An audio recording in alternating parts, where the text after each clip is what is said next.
Hi, my name is Anna Christensen, and I am a student at SUU studying to be a science educator.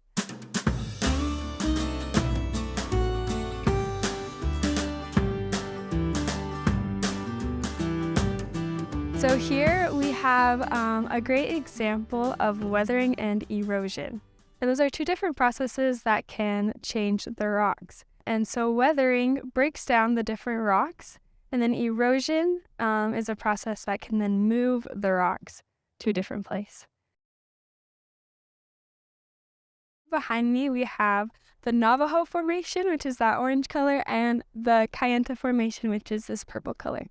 And a formation is a distinct package of rock that was formed around at the same time, and they have distinct names just so we could tell them apart. Here in the Kayenta Formation, we see these fins that were created by erosion and weathering.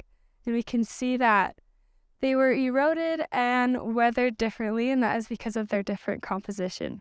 And so we can see the Navajo was not eroded very well because it is a more resistant composition.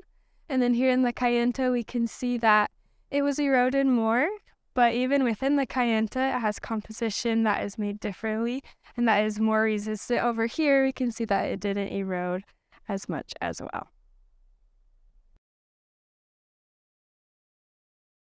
So now I'm going to talk about two different basic groups of weathering, which again is the breakdown of rocks.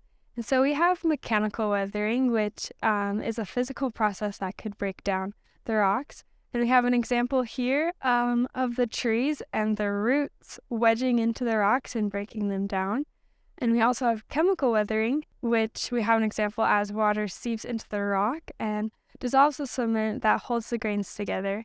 And here we can see an example of those holes or cave-like features in the rock. That could be an example of chemical weathering.